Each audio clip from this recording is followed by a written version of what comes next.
Hi, Ken. Welcome, and thanks very much for joining us in London for the 7th DLD Future Leaders Programme. We've been talking about the context in Africa of quite sluggish growth, of being buffeted by global economic shocks, of high debt service pressures, very constrained fiscal space, and also what you and Zainab Usman have been characterizing as the latest outbreak of a cyclical phenomenon of what you call reformitis. So I wanted to ask you about this and say, well, look, is there anything that you think is specific driving this recent spate of quite dramatic and politically very contentious reforms? And whether in the nature of the public response to those reforms, be it in Kenya, in Nigeria, or anywhere else, you see any hope? Yeah. Well, Chris, thanks for having me. I think the main driver of the current reform cycle is a problem that I think started around 2014, which was the end of the Chinese-powered commodity super cycle. So since 2014 or thereabouts, many African countries have seen their growth rates plateau or decline. And that was always going to be a problem in the medium term.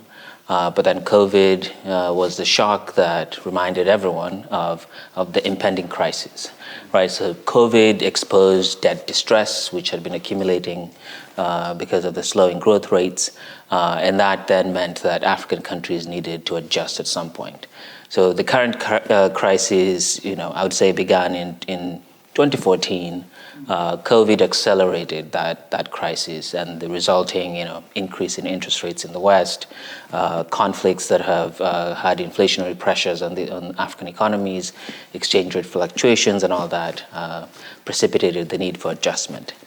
Now, the public response, I think there's hope in the sense that there has been a lot more resilience than I think many people had anticipated, right? I think African countries weathered COVID a lot better than many had anticipated.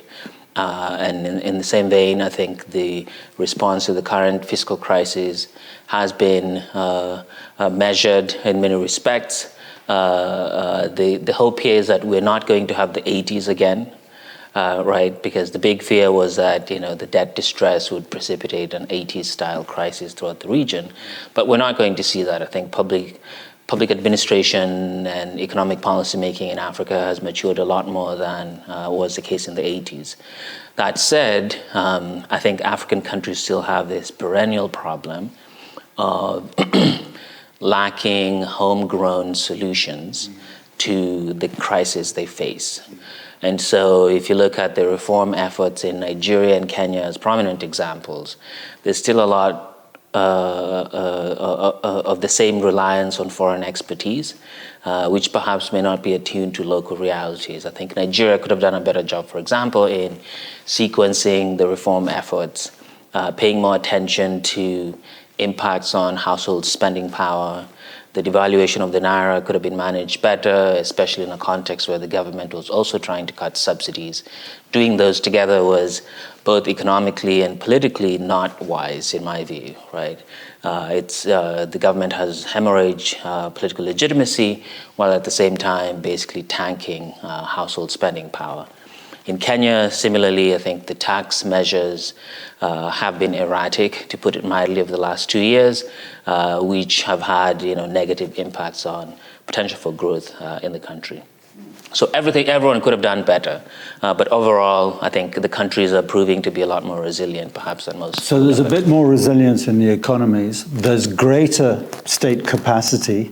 There are talented people running these governments, and yet you're still saying, making erratic decisions, relying on outsiders. Is that a function of a lack of confidence, a lack of ambition, which is something that you've written about? What do you think it is? Yeah, I think there's still a lingering crisis of confidence, right? Born of the last 40 or so years of reliance on foreign expertise in policymaking. Foreign policy entrepreneurs, if you can call them that, also have leverage on African governments, right? So if you're in debt distress, you need a bailout from the IMF or the World Bank or a bilateral donor, and often those come with strings attached.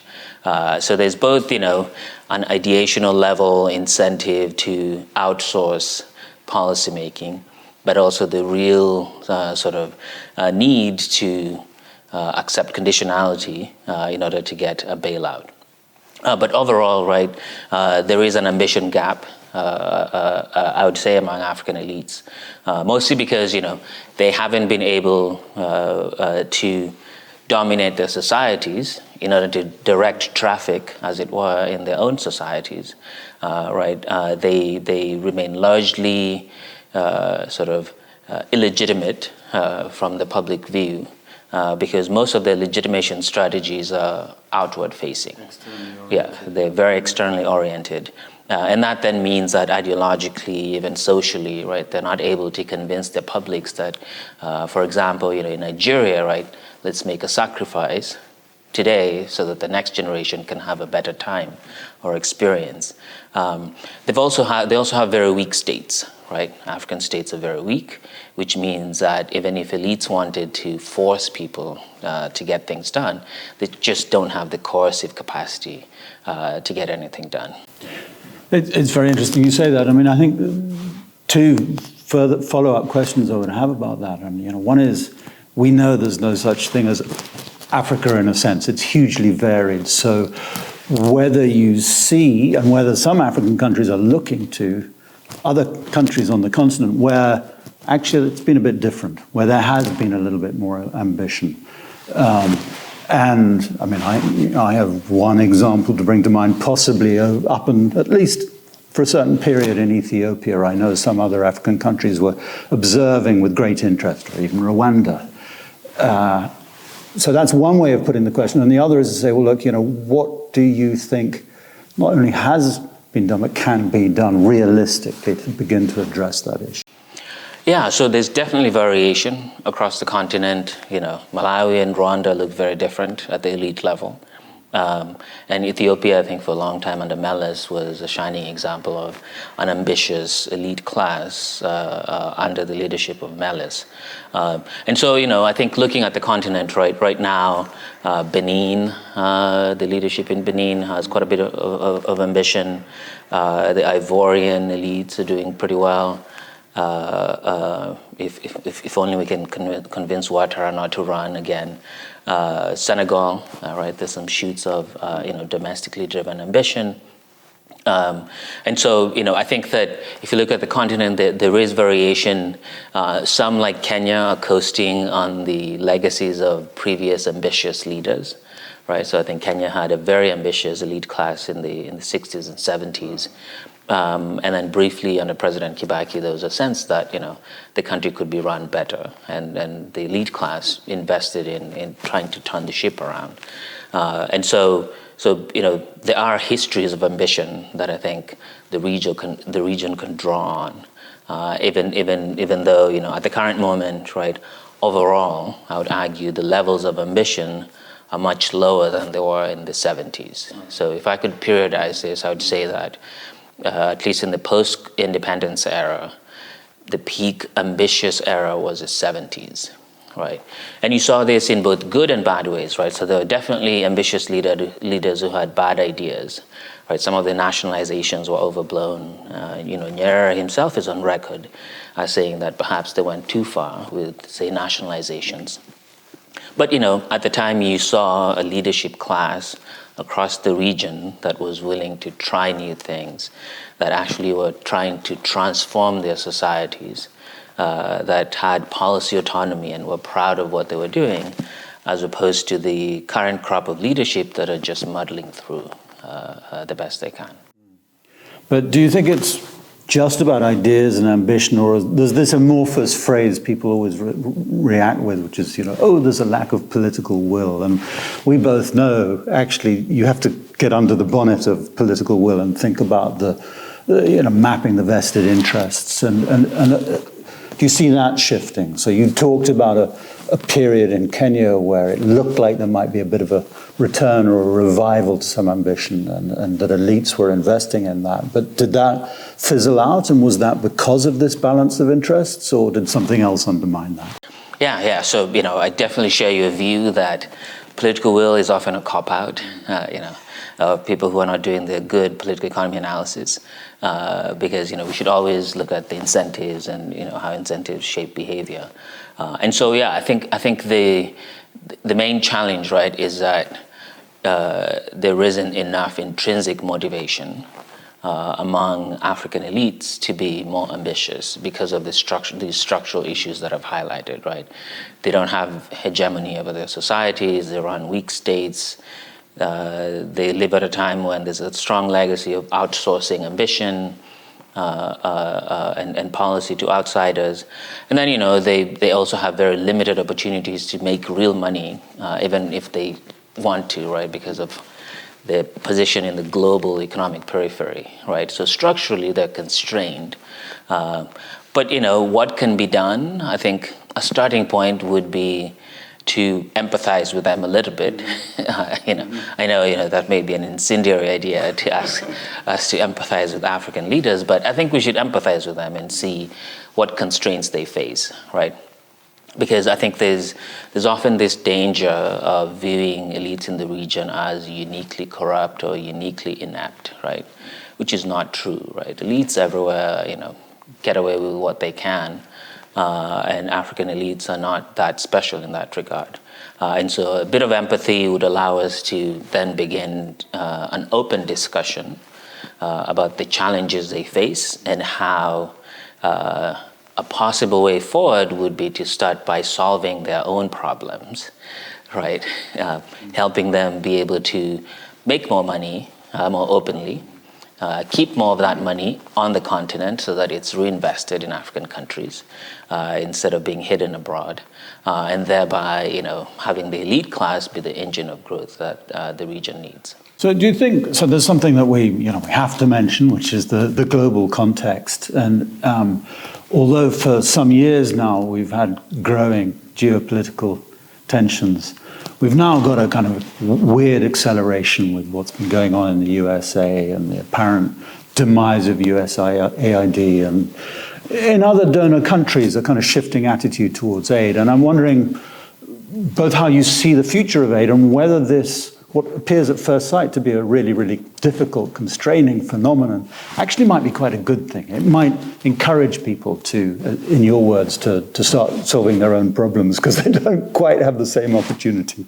to avoid them. Yeah. I mean, I should start by saying that, the transition will be hard and painful, right? People will die, to put it starkly. Because of the many systems in the region.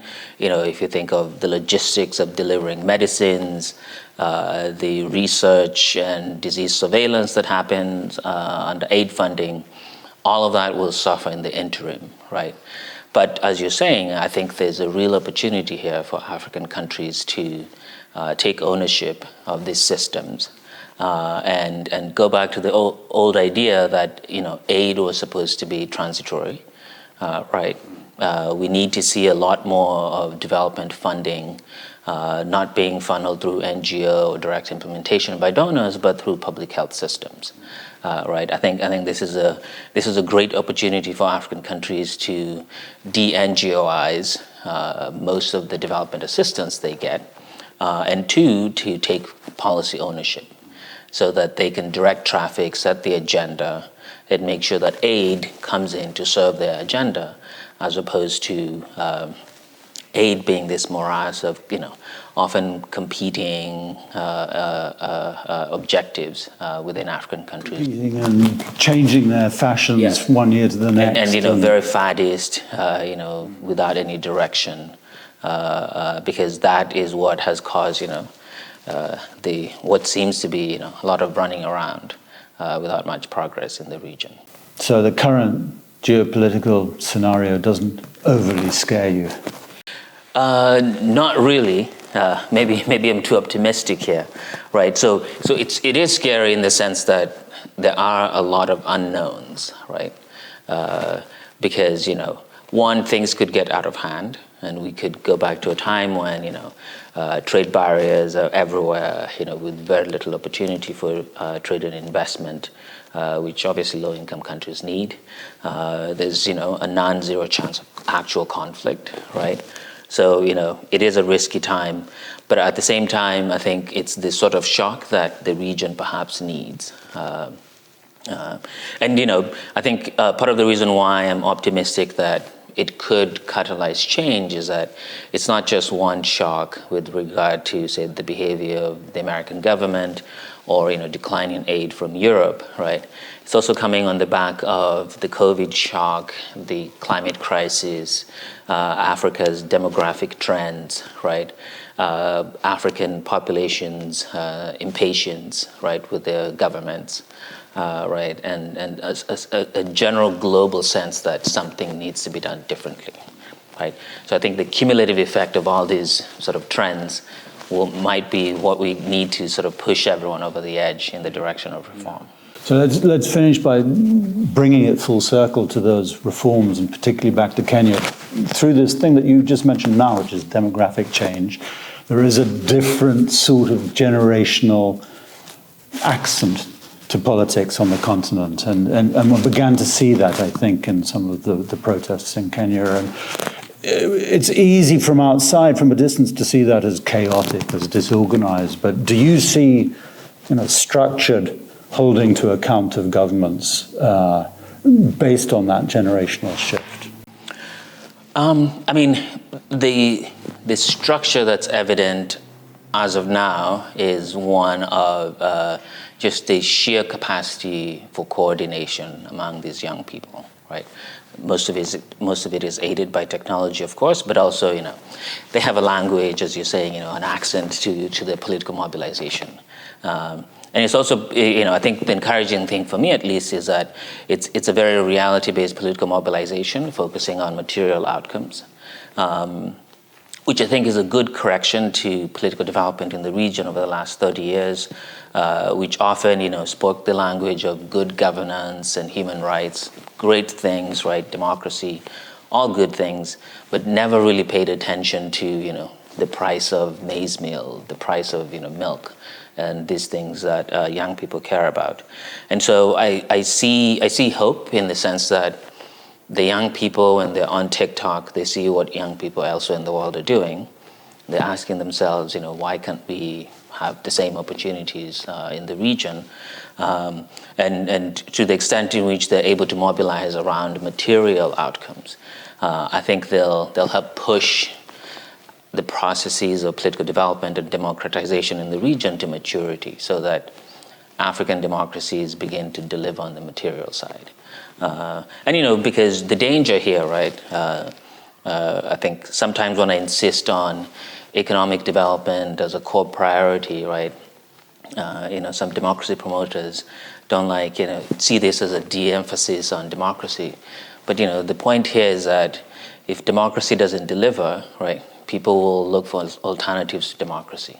And we don't want that, right?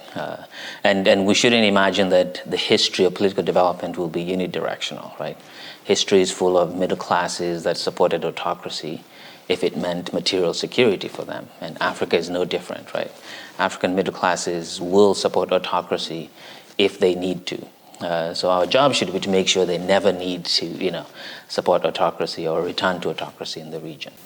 But hidden in there is a materially based relative optimism about the generational shift and the internal drive of political change. And I think that's very, very interesting, and probably a pretty good place to finish off for now. So thanks again. Yeah.